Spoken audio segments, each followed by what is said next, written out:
Hi everyone, it's me Tim from FTA Adventures, and today I'm going to share 5 tips for camping in high heat situations. And we're going to jump in right after this.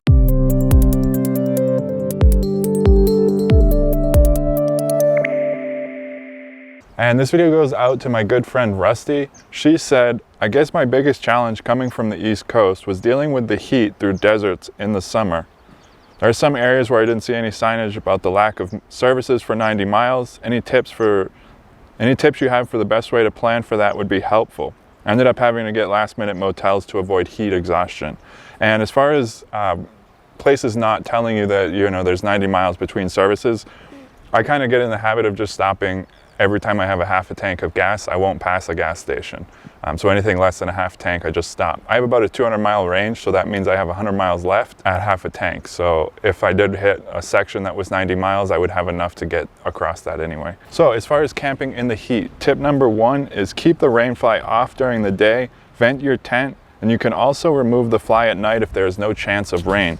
If you put your Rainfly on the tent, you're going to trap all of that heat inside. So during the day when the tent's just sitting there, take the fly off and let the air circulate. And then at night, like I said, if there's no chance of rain, I always leave my Rainfly off. It gives a nice breeze. It doesn't trap in any hot air.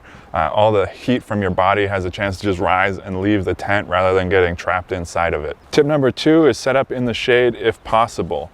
This can be really hard to do in the desert. It can be hard to find shade, but do your best to find shade or park your motorcycle and set up camp next to a mountain on the east side of a mountain, so that the west side where the sun is setting, you'll catch a shadow a lot earlier that way. Whatever you have to do, just make sure that you try your best to set up in the shade. Tip number 3 is to use a portable fan. They make little battery-powered fans. I have one that I use. It looks like this.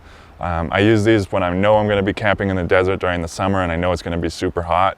You can use it around camp, and you can also set it up in your tent while you're sleeping at night. It comes in really handy. It's a nice way to just get a little breeze on yourself. But do keep in mind that it does take batteries, so you're going to have to be mindful of that and make sure that the batteries are charged or that you have extra batteries with you. Tip number 4 is to soak a towel and wrap it around your neck or face. This works when you're riding the motorcycle too, but just taking a wet towel, wrapping it around your neck is going to help keep you super cool. You can even put it over your head for a while if it's really hot. So wet a towel or something like that, even a t-shirt or even the t-shirt that you're wearing, or you can take a t-shirt and wet it and wrap it around your neck if you don't have a towel with you. Tip number 5 is to sleep with a silk sheet instead of a sleeping bag. Silk is a really great material for a sleeping bag liner because it kind of works well in cold and hot temperatures. But use a sleeping bag liner in place of your sleeping bag and sleep just on top of your sleeping bag. That way if it does get cold at night, it's right there, you have it, you can just put your sleeping bag on.